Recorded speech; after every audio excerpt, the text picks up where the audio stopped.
Daily Beast reports, is the web driving us mad? Questions about the internet's deleterious effects on the mind are at least as old as hyperlinks. But even among web skeptics, the idea that a new technology might influence how we think and feel, let alone contribute to a great American crack-up, was considered silly and naive, like waving a cane at electric light or blaming the television for kids these days. Instead, the internet was seen as just another medium, a delivery system, not a diabolical machine. It made people happier and more productive. And where was the proof otherwise?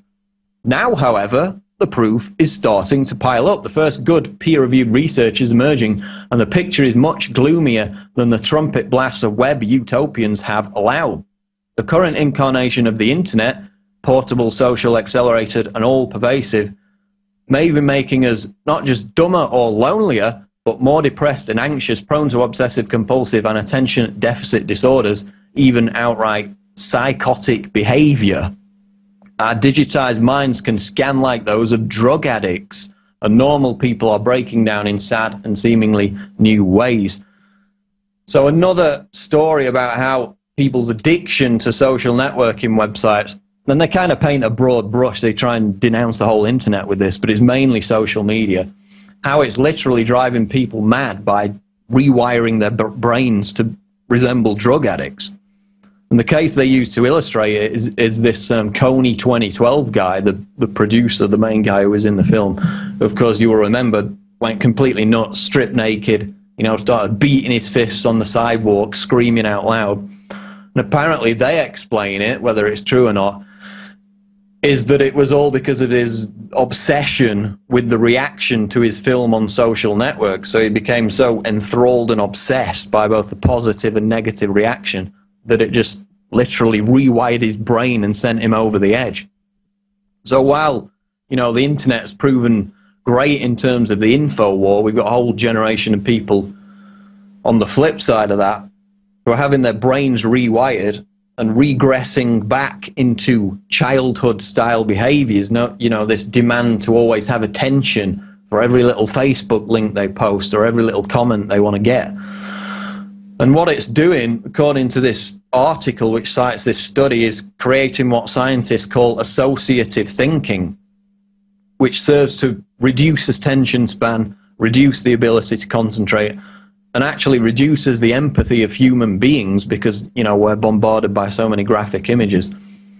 And people are just spending their whole time on the internet. They're not forming real physical relationships with people. They're not going outside. They're getting locked in this box of the World Wide Web, which is kind of ironic, seeing as I'm talking to you sat behind a computer and you're probably watching this on YouTube.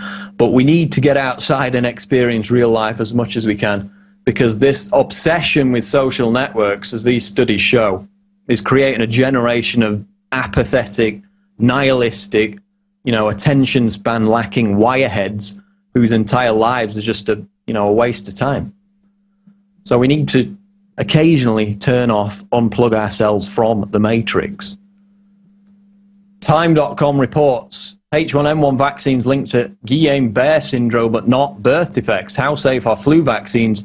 Two studies show that the H1N1 vaccine poses no risk of birth defects when given to pregnant women. Other studies say something else, but does slightly increase the risk of Guillain-Barré syndrome, a reversible autoimmune disorder in patients over 50.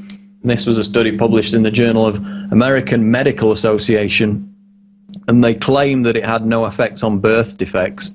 I've read other stories about studies that say the opposite, but that it does cause this autoimmune system.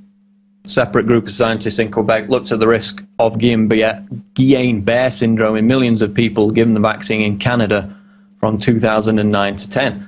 So it's having these side effects. We've got news stories about vaccines in Cambodia. Looks like they've hushed it up. Dozens of kids dead after receiving a vaccine. So while the vaccine industry is desperate to keep this kind of stuff under wraps, it does keep creeping out in these studies, which we post on an almost daily basis. You go to the science and technology section on prisonplanet.com, you'll find many similar stories.